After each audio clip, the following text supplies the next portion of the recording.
Most conversations about whole life insurance revolves around polar opposite opinions. It's either framed as the worst financial scam out there or as the only financial product that you should own. In this presentation, Tom Wall, a PhD in retirement income planning, walked through 100 years of data that challenge many traditional assumptions about life insurance and financial planning. Now, I'm not saying that this ends the debate on whole life insurance, but it forces us to answer a very important question. Is it possible that one of the most polarizing financial products on the market has far more to offer than even its proponents realize? Let's dive in. About 5 years ago, as I was leaving my 15-year career at MassMutual's home office, I got a call from a young advisor that I'd worked with years ago when I was a life insurance wholesaler.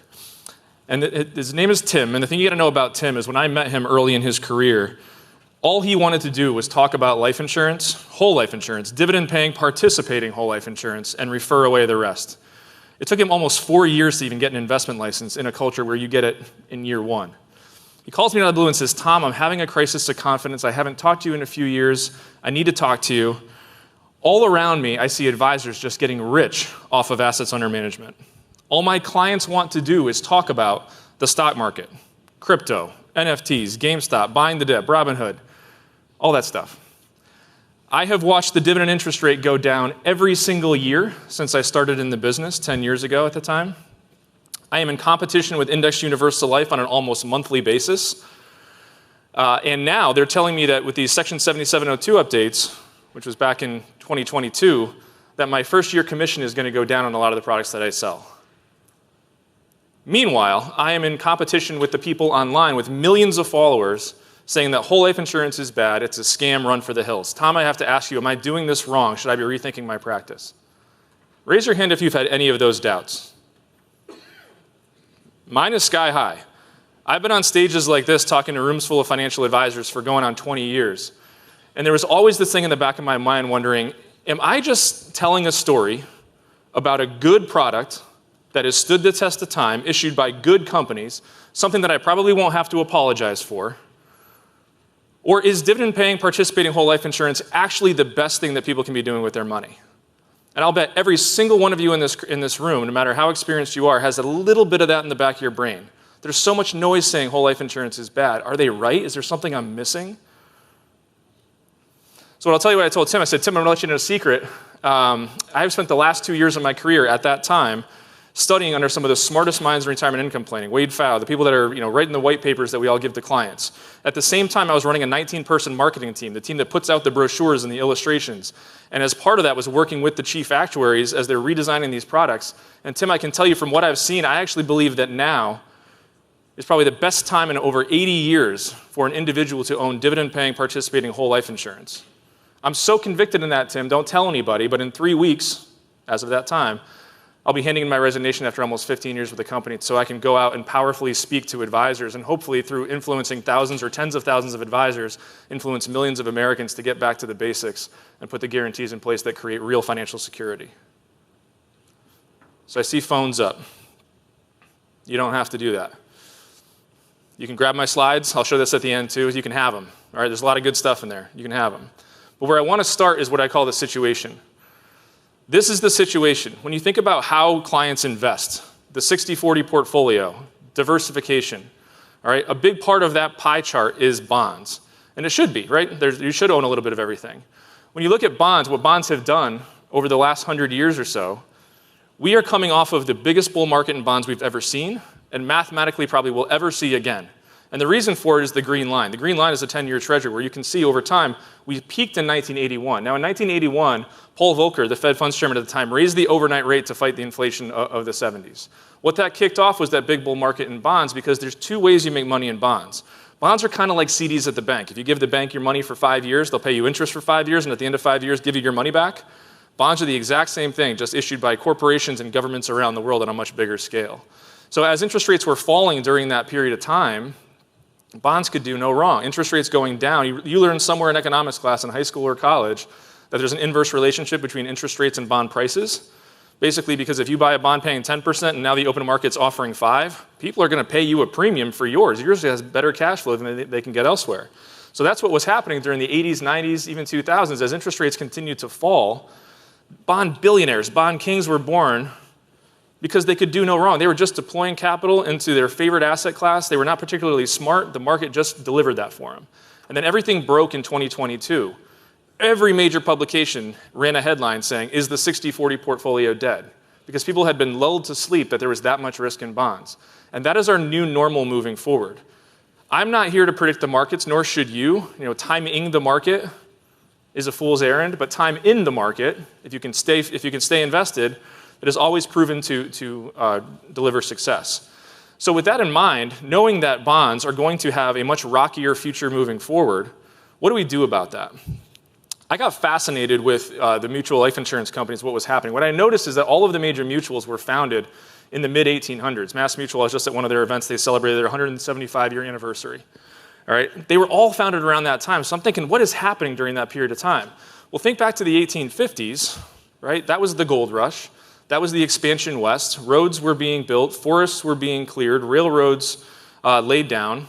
And those were dangerous jobs. A husband would leave a family for 3 to 6 months in some cases and may not come home. And think about that era. That's pre-Social Security. There are no social safety nets. If that husband doesn't come home, the family literally would go to a place that was named the poorhouse. That's where that term comes from. There was a place called the poorhouse to bring in the widows that had nothing to live on. So what was happening at the time was this mentality of the wealthy benefactors, wealthy business people in the area said, hey, why don't we take care of each other? Let's all kick in some capital, almost like a pre-GoFundMe. Nothing bad happened yet, but let's put some money together so that when something inevitably bad does happen, we're going to take care of that person's family. That was the founding of the mutual life insurance companies. And that word mutual gets overlooked because it's in everybody's company name. But that mutuality is the story, period. The company operates for the benefit of its policy owners. There are no shareholders on Wall Street trying to squeeze out their profitability first before the clients get paid. It's all for the benefit of the policy owners. And that's a huge, huge story. So when you think about what we do here in financial planning, when you are born into the world, right out of college, unless you have a trust fund or some kind of special circumstance, you are worthless on paper. You might even be worth negative on paper when you graduate. But you're full of human capital. Human capital is the term for the present value of all your future earnings, all of those millions you're going to make over the course of your life. It's why we go to college, to increase our human capital, to earn as much as possible. And financial planning is all about just taking a little piece of those earnings every year and putting it into financial assets, taking it out of your human asset and putting it into financial assets, savings, investments, real estate, your business, whole life, wherever it's going to be. And the idea is we get to this promised land when we have enough financial assets that we don't have to work for someone anymore. We can give our boss the middle finger and walk out the door if we choose to. So it used to be called retirement. I think more people are calling it financial independence now. In this remote world, you can actually work part-time well into retirement if you've got any kind of expertise at all. So in that context, does buy term invest the difference work for a relatively successful mass affluent client, the people that we're trying to serve? It does, theoretically. If you buy term insurance, protect your family during your working years, you make it to retirement with millions of dollars, it worked. Life insurance is not a need. Permanent life insurance is not a need. Nobody needs permanent life insurance in retirement, almost nobody. If you have a massive estate tax issue, you also don't need life insurance to solve it. You will die, you will pay a big chunk of your money to the IRS, and your family is still going to be rich. Life insurance in retirement is a want, and that is a good language for a client. When a client says, I don't need permanent death benefit, I'm going to have millions, yes, my multimillionaire clients also were fine. They didn't necessarily need it, but they wanted it, and let me tell you why. Whole life insurance is a unique asset class that operates unlike anything else out there in the space. So let's talk about that first as an asset in a portfolio, and then we'll talk about the living benefit or the death benefits that really drive everything.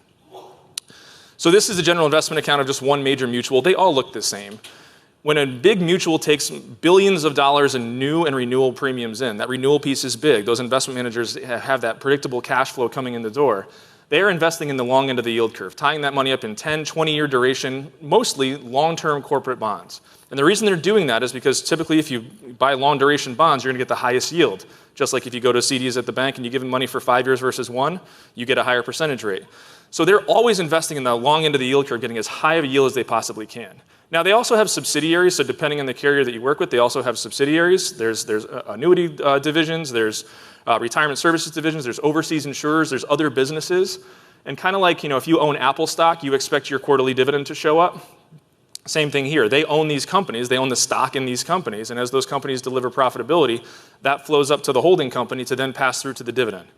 So when you think about how dividend interest rates are determined, it's effectively just based off of this fund. This is like an income fund that you might sell to a retiree. The purpose of that fund is capital preservation and income through coupon payments on the bonds and dividends on the stock holdings.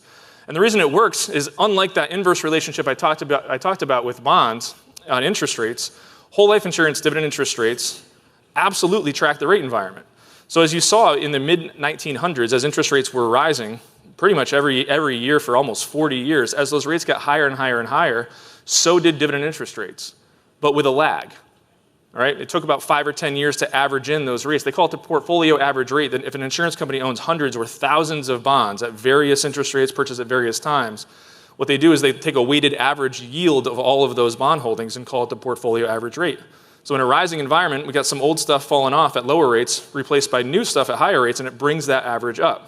And what we've all lived through, every single person in this room has lived through, is this last 40, 45 years where interest rates were going down and you saw dividend interest rates respond. Not because of underperformance of any of these carriers, just they were passing through the rate environment that was flowing through their portfolio. And now, for the first time in all of our careers, we're on the other end of that. We've had dividend interest rate increases for all the major mutuals for the last few years. We probably have another one coming. And it's because insurance companies are now investing dollars in their general investment account at double the yield they were able to just a few years ago. And that's flowing through and creating this amazing tailwind for whole life insurance. Every single one of you could call a client that you sold a policy to 3 or 4 years ago and say, hey, guess what? I got good news for you. If you liked it then, you're really going to love it now. Let me show you the new projection. You have not been able to do that in your entire career. And that's a part of the tailwind. But this is really where it all fits together. If you think about that, the general investment account is basically a big income fund. So when a company is saying that they're paying a 6% or 6.6% dividend or whatever it is, they're telling you that's the cash flow that they're getting off their portfolio that they are comfortable passing through to the policy owner for the next few years at least. In fact, the chief actuary has to sign off that they believe they can do that for the next several years, or it's technically illegal for them to issue that dividend rate. So that dividend interest rate, are participating in the performance of that account. But through the life insurance contract, the company has guaranteed away all risk. If you're rich enough and diversified enough, you can own that portfolio yourself. You can invest in those same asset classes yourself, but you bear all the risk. And the mark-to-market value of that portfolio changes on a day-to-day basis, and you might need the money to live off of, and you certainly don't want to be dying in a bear market when the assets are depressed.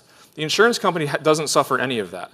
They have such positive cash flows and so many tens of billions of dollars literally sitting in a piggy bank off to the side called the surplus capital, that they don't suffer any of those liquidity concerns. So they are always just rolling that money into the long end of the yield curve, getting the highest yield, higher yields than you can get yourself. And through the life insurance contract, they've stepped in and said, we take all the risk. As long as you pay your premium, we are going to guarantee that premium can never change. We will guarantee that your cash value goes up every single year. The only question is how fast. We also guarantee that a death benefit worth many times what you've paid in will be paid to your family. And the only question is how much are we going to enhance those guarantees via the non-guaranteed dividend, which all of these companies have been paying since Civil War times.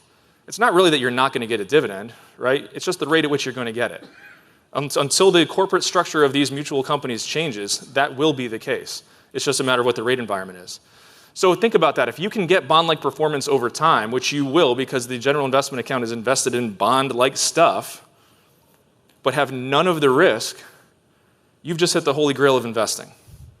I'm oversimplifying, but it's basically the Sharpe ratio. The Sharpe ratio on Wall Street, what they're talking about is effectively the return that you're getting, that's the numerator in that equation, over the volatility that you're experiencing.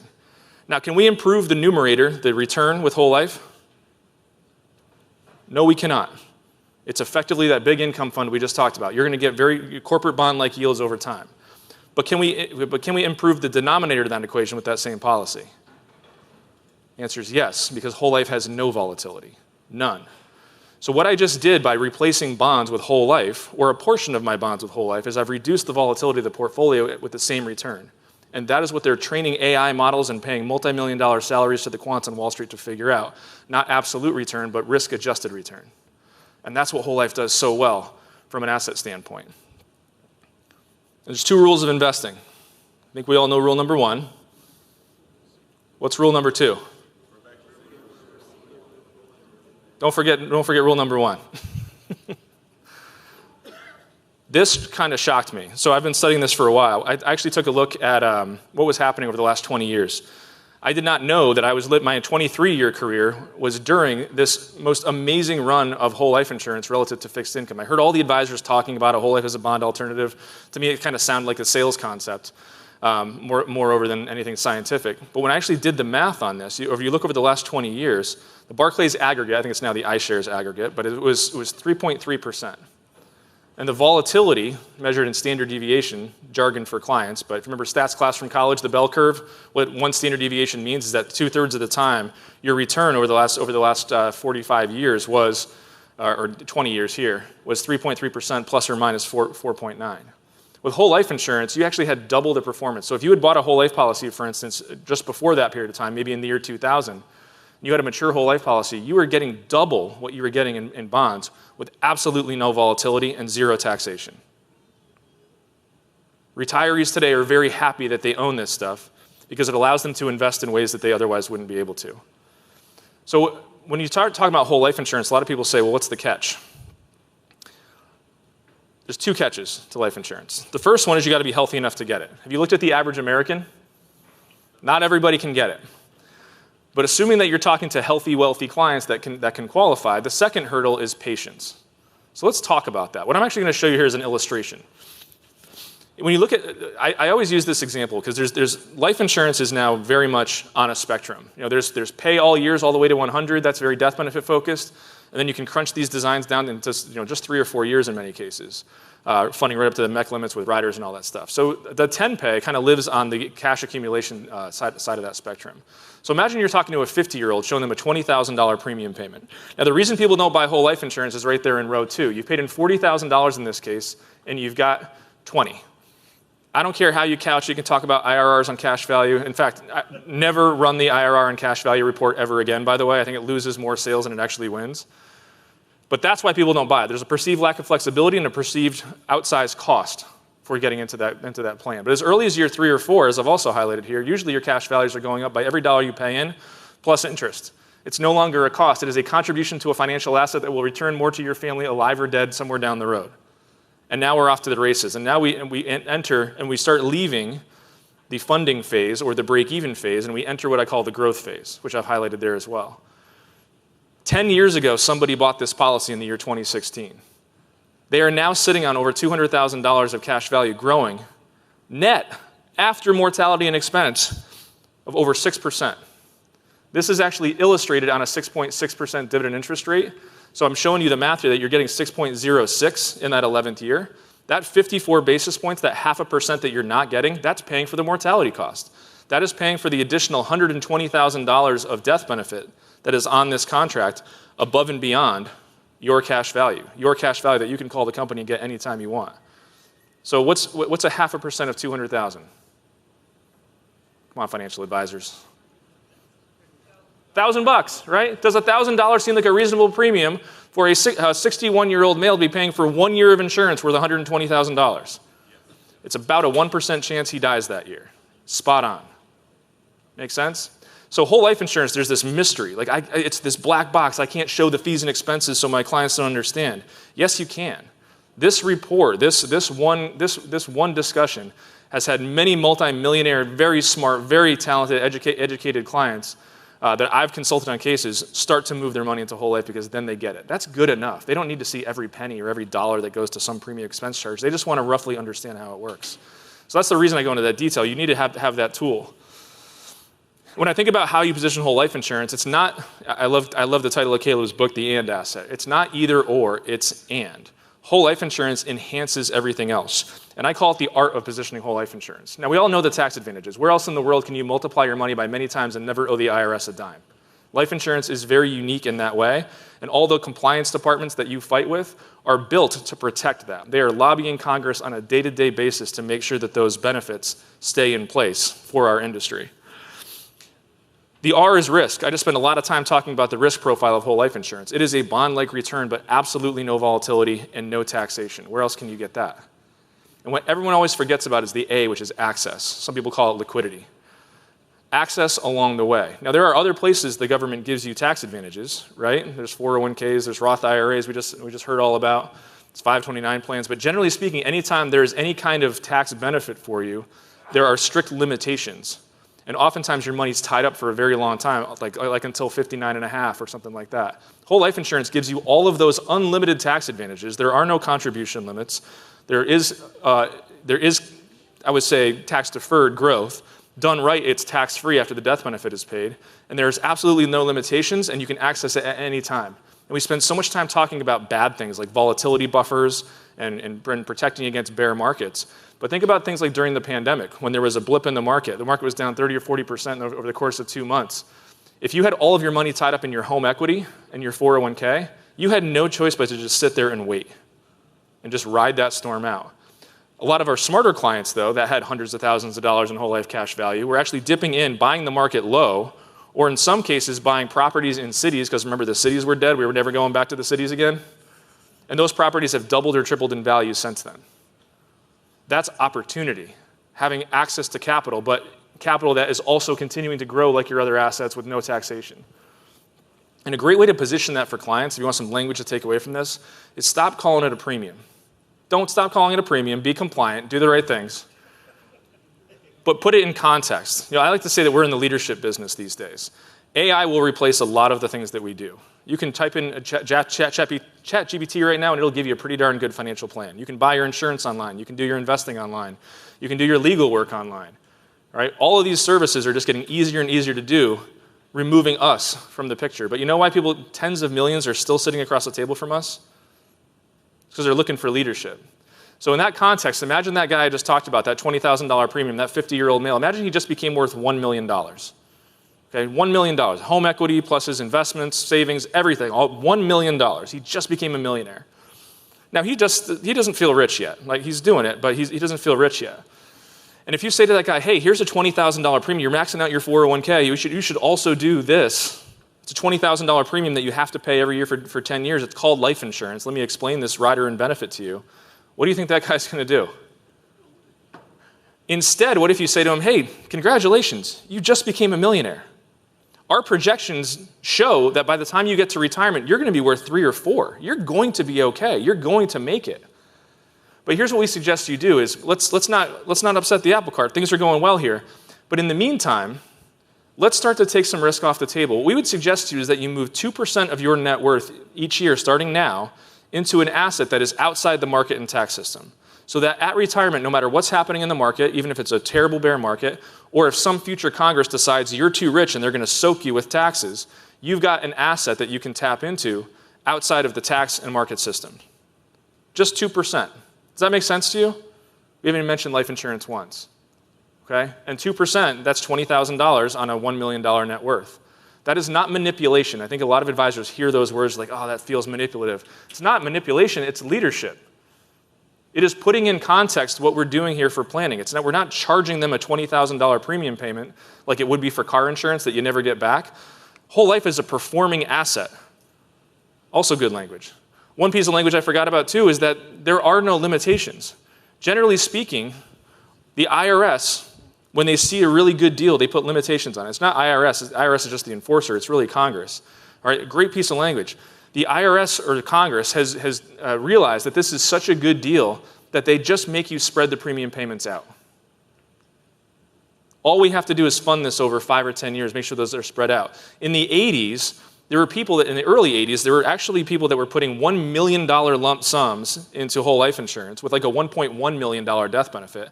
It wasn't life insurance. They were doing it because they had unlimited tax advantages to grow that money forever. And those illustrations were at like 13% back then too. Well, guess what? All of those tax benefits are identical today. They did not go away. The only thing that changed is that we have to spread these premium payments out. So that's why, Mr. and Mrs. Client, we're suggesting that you do this over time. That helps out a lot too. My value to you as an advisor is to help you have a conversation with your future self so that your present day you makes the decisions that future you will be wishing you had made. Somebody recently asked me if I could have dinner with anybody on the planet, alive or dead, past or present, who would that person be? And of course, after thinking about all the multimillionaire celebrities and titans of industry I could think of, it dawned on me, past or present, I would sit down with my 18-year-old self. Because man, oh man, the decisions I would have made differently had I then had the wisdom that I have now. And we have that power for our clients. We meet with clients across the age spectrum, across the wealth spectrum, business ownership, geography, family dynamics. We know exactly what our clients are going to be worried about in 20 years as we make those projections down the road. And that's part of the leadership that we do here too. And you know what's funny is most of our clients will spend their entire career wondering, can I make it?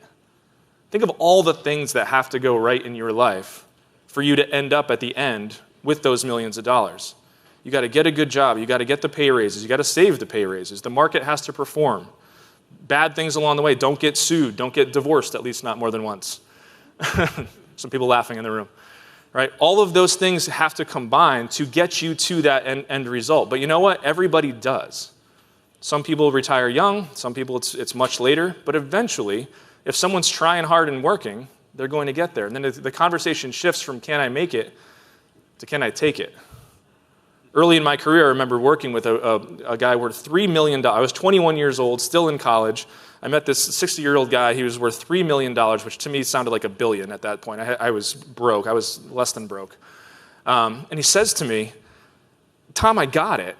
But the reason I have that money is because I was a very specialized engineer, and I've been becoming obsolete year by year. I can't go back to work. This is it for me. This is my last $3 million. So yeah, I get it. I've done it. I'm rich-ish. You know, at that time that was worth like 6 or 7. So he's like, I get it. I'm rich. I've done well, but like, I'm terrified to spend this money. I have people that I love. I don't know what's going to happen in the market. I'm afraid of taxation. People keep talking about this inflation stuff could be an issue. I am terrified to spend this money. And that changed the course of my career in that first year in my career. I was like, oh, you can be wealthy and still be terrified to spend your money. So I wrote a book about it. Not to sell books, but I wanted to create a resource for advisors to give to their clients that talked positively about participating whole life insurance and annuities inside of a retirement plan. So the book is basically Retirement Planning 101, but then toward the end, it shifts toward you're going to be afraid of certain things in retirement. You are going to want to leave a legacy to your family. Even clients that say, I don't care about leaving any money to my kids, they're fine, they don't act that way in retirement. At the very least, we are obligated to leave money to our spouses, right? But most people have a higher thought process than that. There's liquidity. Sure, you can just buy an annuity and buy a pension, but then you lose liquidity. People want access to capital just in case some unforeseen thing they can't think about or predict happens. Long-term care funding. And then longevity is the multiplier of all that. Annuities are a really good deal right now.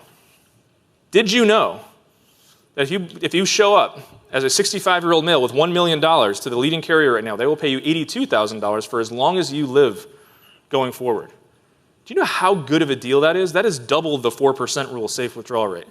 Right? You can double someone's income just through the purchase of an annuity. And they can't outlive it. So why doesn't everyone do that? It's such a good deal. And there's 2 big reasons. One is liquidity. I lose access to that $1 million, but it's perceived liquidity. You didn't have that in your 401k anyway. If you tapped into your 401k and started touching that money, you've jeopardized the rest of your life. The other one is legacy. If you live a while, which just about everybody will, you lose a legacy for your family. But what if there was an asset that we could add to the portfolio that had a guaranteed pot of liquidity that operated outside the market and tax system, and a big old death benefit that would replace all those assets upon our death? Might that give us permission to then annuitize? This is retirement income planning on one slide. Retirement income planning has nothing to do, this is what all my studies are on, retirement income planning. It's a puzzle. It's not about wealth generation. That's the asset management world.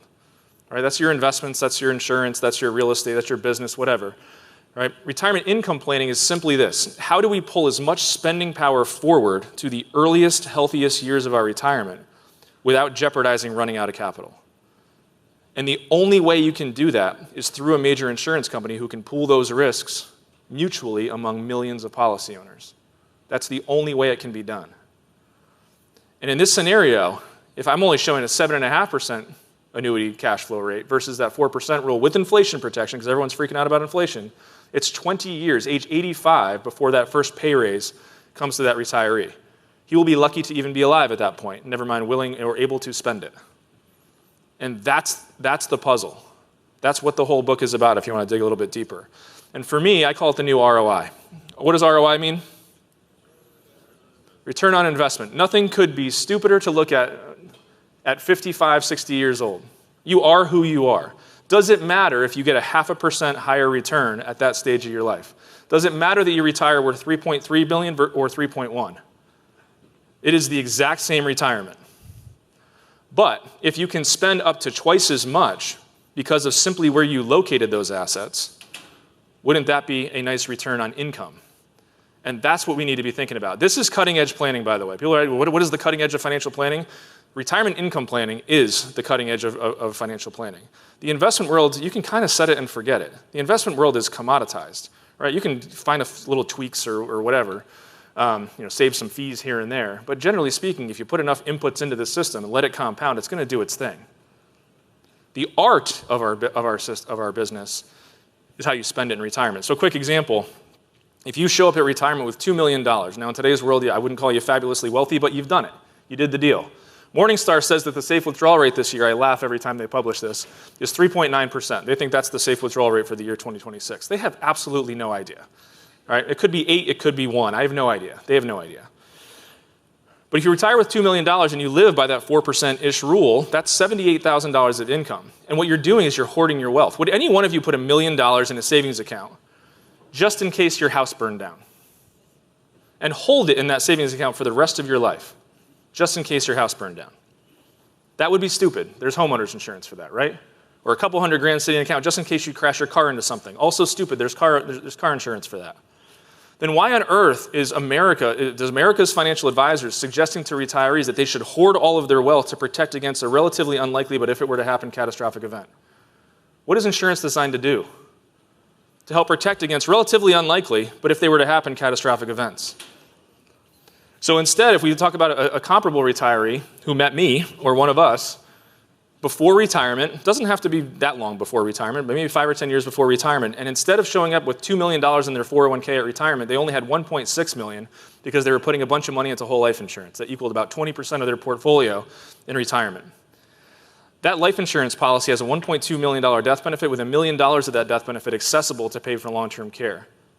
If that retiree knows that their family's taken care of, their liquidity concerns are taken care of, long-term care is taken care of, they can then solve the longevity issue by buying an annuity with that $1.6 million. And at today's cash flow rates, that is a 67% higher income. You have changed lives. They're going to be telling all of their friends about you.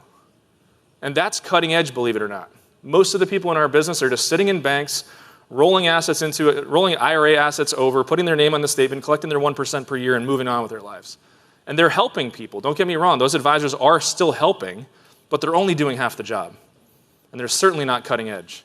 And all that work you can kind of do yourself. If with just a couple hours of homework online, you can kind of do that stuff yourself. And the other thing that it does is it frees up capital.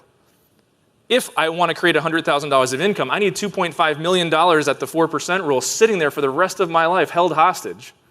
Or with only half that, or just a little over half that, I can buy an annuity for the same amount of initial income and free up $1.2 million to do other stuff with. Buy life insurance, leave a legacy, donate to charity, whatever I want to do with it, or invest more aggressively. So I'm going to let you in on a secret. There is one financial vehicle still available to the common person that allows them to multiply their money by many times over the course of their life and never owe the IRS a dime. This vehicle, not only are our wealthiest, most successful clients using it as a way to dodge Uncle Sam, but they're also using it as a strategic asset in their portfolio that allows them to spend 25 to 50% more income during their earliest, healthiest years. If you die along the way before you can fully fund this thing, then a large lump sum will be delivered to your family to make up for all the contributions that you were not around to make. If you become disabled and can't go to work to earn the money to fund the plan, all contributions will be made on your behalf. All future values will look identical to as if you made those contributions yourself with all the exact same tax advantages, which is no taxes forever. In the more likely event that you make it to retirement, but require expensive ongoing medical care, additional dollars will enter this plan to help pay for that care to soften the blow so that you're not forced to sell assets at potentially depressed prices.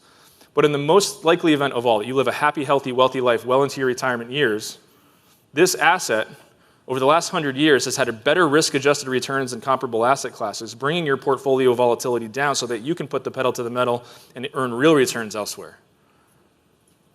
Let me show you what I'm talking about. Let me show you what I think is one of the best-kept secrets in personal finance. And then you show them the life insurance illustration, unique to them, whatever their situation is. You have now set the table as someone with ideas, as an idea broker, just like there were stockbrokers, back in the 80s saying, hey, I got a hot tip for you. It's not that sexy. It's life insurance, but that's what it's for. That's what it's for, is to provide stability. So my challenge to all of you is to show up to your clients with principles and not predictions. All these stupid financial plans that we run with the Monte Carlo simulations and these crazy pie charts, Monte Carlo simulations are the dumbest thing in the world. All it is doing is making randomized 10,000 projections based on historical means and standard deviations of the market over the last 100 years. Over the last 100 years, we saw the greatest economic expansion in the United States ever in the history of mankind, and there's no developed nation around the world that is even close. So all of our projections moving forward are supposed to assume that we're going to repeat or do better than that. To me, that's a little foolhardy. And you know what? I don't care if you give me a 98% chance of success in that Monte Carlo analysis. If there's a 2% chance or a 1 in 50 chance that my plan doesn't work, I don't want it. If there's a 1 in 50 chance my plane doesn't fly me home tomorrow morning, I ain't getting on it. And the consequences are that dire in our business. So my challenge to you is don't get wrapped up in this investment stuff or the IRR stuff or this versus that. Go back to principles, because these major mutuals are the ones that actually built the financial planning world that we know. It wasn't the wirehouses, it wasn't the investment world. It was people that took a principled approach on putting guarantees and certainty into people's lives, because that's what they're looking for from us. I hope by the end of this presentation, you can see that there's far more to this product than most people realize. So if you're asking yourself the question, would whole life insurance make my financial plan better? My team and I are offering a free 25-minute discovery call to help you answer that very question. We tell more people no than we say yes, because we don't believe this product is for everyone, but we also believe it's severely underrated, misunderstood, and not used properly. I'll see you in the next video.